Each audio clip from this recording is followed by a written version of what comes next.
reprise du travail à Bellipa après un accord avec la direction. Le salon de l'immobilier se tient au Mans jusqu'à dimanche. En route vers Pointe-à-Pitre avec François Engoulevent et Fermier de Loué.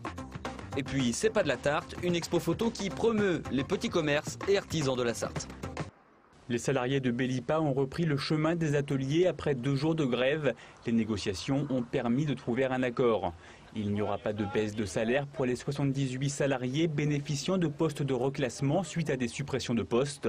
L'entreprise compensera les semestres des salariés qui ont préféré partir en retraite anticipée. Enfin, ceux qui seront licenciés bénéficieront de primes pour la création d'entreprises. La grogne des éleveurs bovins sartois ne faiblit pas. Ils avaient dénoncé déjà les marges des distributeurs lors d'une opération étiquetage au Leclerc de Chéré le 27 octobre dernier. Prochain objectif, les abattoirs de la Socopa du groupe Bigard à Chéré toujours. Une opération blocage devrait débuter vers 21 h dimanche pour obliger les dirigeants du groupe à négocier au sein de l'interprofession. Le kilo de viande est rémunéré aujourd'hui 3 € en moyenne aux producteurs. La FDSEA estime qu'une augmentation de 50 centimes permettrait aux éleveurs de vivre de leur travail.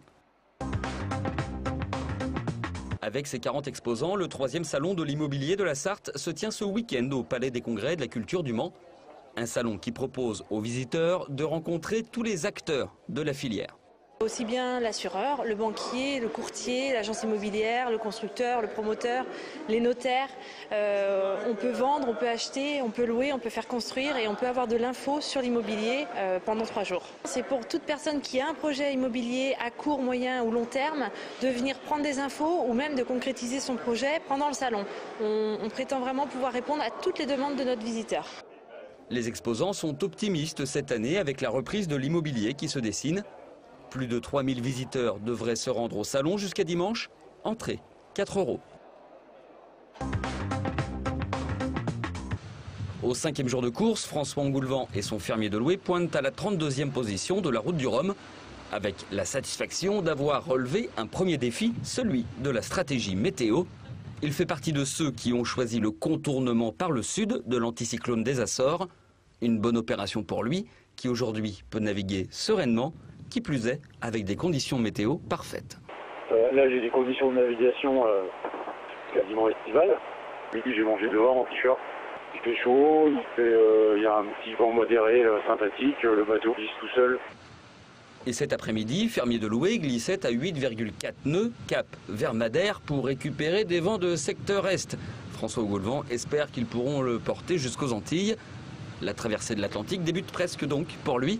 Après avoir longé les côtes européennes et leur trafic, le skipper a dû être très vigilant. J'ai enchaîné plusieurs tranches d'1 heure de sommeil à suivre, c'est-à-dire 1 heure, vérifier que tout va bien et qu'il n'y a pas de risque de collision, redormir 1 heure et ainsi de suite, un maximum. Il y a eu une nuit un peu fatigante quand je décotais du Portugal, parce qu'il y avait beaucoup de cargos. Et puis la nuit d'avant, il y avait aussi beaucoup de bateaux de pêche le long des côtes d'Espagne. Mais là, maintenant, il faut être vigilant encore parce que ce matin, j'ai croisé un super conteneur, on est passé pas très loin l'un de l'autre. Le skipper sartois a dû faire face aussi à un court-circuit qu'il a su réparer. Le moral regonflé après un léger découragement, il file tout droit vers son objectif. Séance shooting pour Isabelle. L'épicière fait partie des modèles de François Joanneau.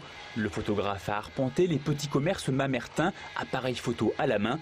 Les clichés sont réunis dans une exposition. C'est pas de la tarte. Pas toujours de la tarte, ça veut dire que c'est pas toujours facile pour y arriver en fin de mois. Ces produits finis qu'on voit dans les vitrines, définitivement, il y a beaucoup de travail derrière, de cacher quoi. Allez-y. Avec ces photos, François Joanneau veut promouvoir les commerces de proximité, eux qui bien souvent font l'image d'une ville. Pour arriver à ses fins, le photographe mise sur un certain sensationnalisme. Faire du sensationnel en prenant des choses vraiment du banal, du quotidien, telles que de ranger des bouteilles de vin, puisqu'on est là. Isabelle multiplie les prises. Pourtant, elle sait qu'au final, seulement 4 photos d'elle seront exposées. Mais comme les autres commerçants, elle se plie au jeu. Si le projet est artistique, c'est aussi un outil de communication. Ça permet de pouvoir bien expliquer notre travail avant. C'est pas qu'une façade, quoi. Il y a du travail avant, il y a du travail après. Voilà, je trouve que l'idée est tout à fait originale. C'est dans un esprit tout à fait agréable, amical, voilà, c'est tout à fait simple, quoi. De toute façon, les choses les plus sympathiques sont toujours les plus simples. L'exposition est visible jusqu'au 21 novembre à l'espace Sogona à Mamers.